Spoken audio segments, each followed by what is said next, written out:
written in the Times newspaper, and I want this thing to be published, please.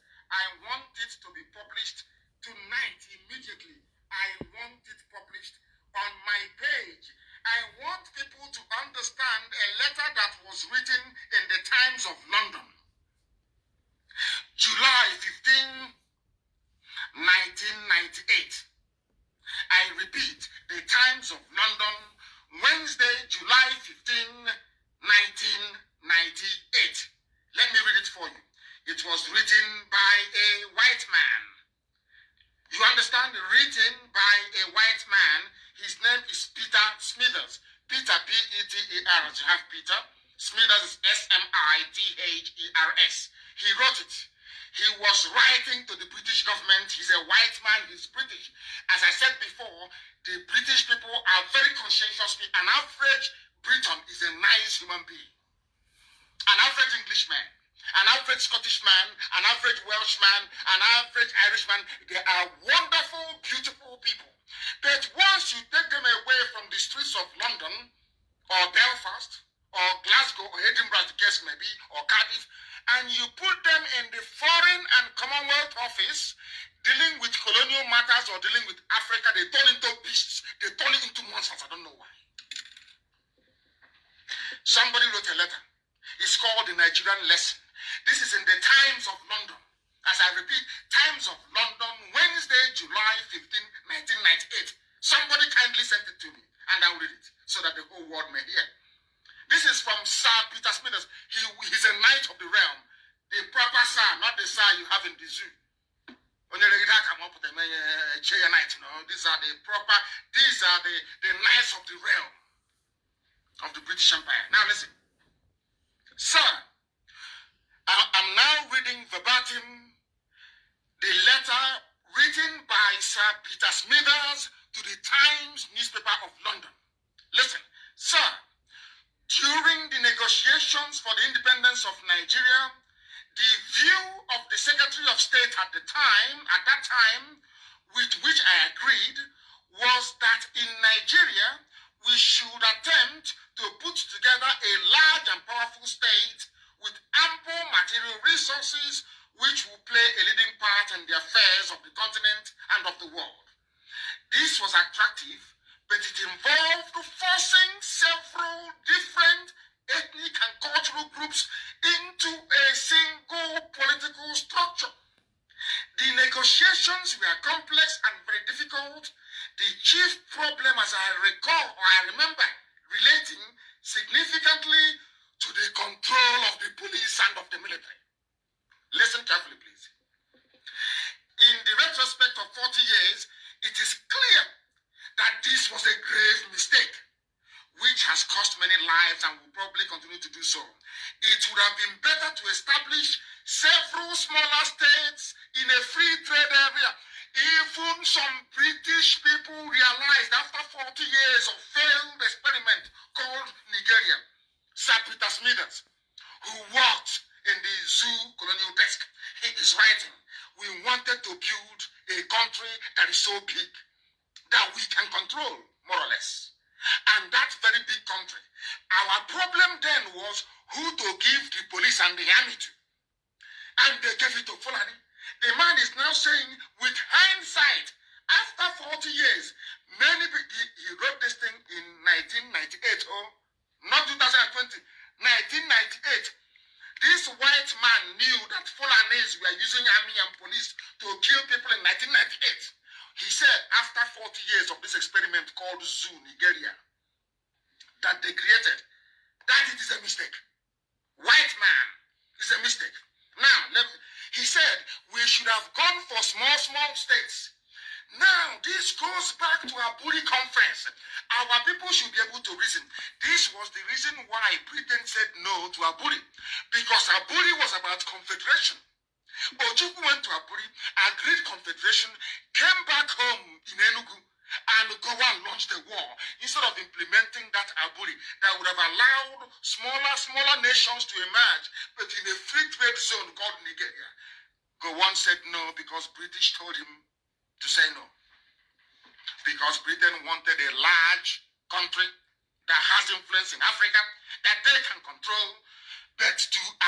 that control, they needed to place the military and the police in the hands of the Janjaweed, Fulani, Miyetiala. And that was what they did. And that is why we are suffering till today. This man said people are dying. Let me continue. In exculpation, it must be said that we did not then have the examples of the collapse of Yugoslavia and of Soviet Union before our eyes. In other words, the man is saying that Nigeria, the zoo you have, Nigeria to some of you, is the same thing as Yugoslavia, the same thing as Soviet Union. And it is bound to collapse. That's what this man is lamenting in 1998. He is saying, we did not have the benefit of the collapse of Soviet Union or Yugoslavia to tell us what to do in the case of the animals in the zoo, Nigeria. Are you listening?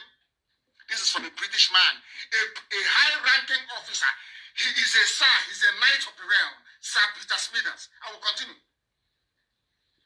It should now be clear for all that the willfully blind, this is how intelligent this man is saying. It is clear to everybody, to both cockroach and rat, okay, Mochicha, everybody knows it is clear, unless you're living in denial, unless you are a denier of the truth, unless you are foolish. This is from a white man, please, not me.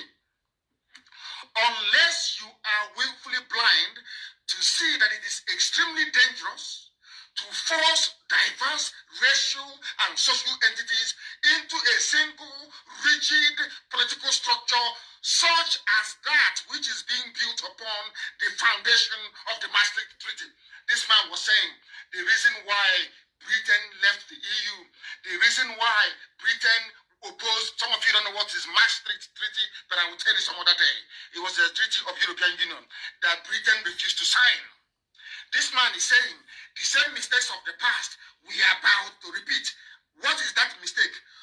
To willfully join together. He said it is extremely dangerous. A white man is saying is that Nigeria, as it exists today, Nigeria, is extremely dangerous because you are forcing diverse racial and social entities into a single rigid political structure that is unsustainable. Now, recent history, according to this man, Peter Smithers, sir, of course, he's a knight of the realm. Recent history suggests that it would be best to complete the development of the common market and to call a halt to political integration in Europe. These are the people of Brexit. They don't want Britain to be a part of one big political superstructure. The man is saying the same thing we built in Nigeria that is costing lives. And who is this man that wrote this? He said, I am, sir, your obedient servant, Sir Peter Smithers. Listen to his title. Parliamentary Private Secretary to the Minister of State and the Secretary of State in the Colonial Office from 1952 to 1959. And he lives in Vigo, Makote in Switzerland. Are you listening? These are people that knew that putting a country together, people of diverse social backgrounds. In Igbo land, am I the same thing with the Fulani man? The answer is no. I am related to Efik, to Ibibu. I'm related to Asian, as they call it, to Ibiaja. I am related to Igonomigo, the people who are there. I have relationship with Urobo. I know I can relate to Isoko culture. I can relate to Ishekiri culture. But can I relate to Fulani culture? The answer is no. Maybe even to an extent, I can relate to Yoruba culture, Yoruba culture, to an extent. But do you think I can ever relate to Fulani culture? Of course, the answer is no. Because Fulani runs a feudal system, a rank-added system, where one big man stays at the top and gives you tea in the morning and asks you to go and stone somebody and you can do it. That's what they do. Do you see the difference between an egalitarian society and one that is so structured that order will come from the emir or from the sadiki or whoever? We are not like that. That is not democracy. And that value system was what the Fulanis brought to Asorok. These are the things that your so-called social scientists and your political analysts don't understand. What is playing out in Asorok today is the same Janjaweed feudal system, where one person stays at the top and just keeps distributing money that they did not work for, money that they didn't earn. That is what is happening in the zoo. That same thing was what they brought to the center in Asorok, and some of you are too blind to see it. When we tell you that the zoo, Nigeria is unworkable, try to understand there is no nation on this earth where you have divergent values, divergent cultures and traditions welded together into a nation. Is a lie.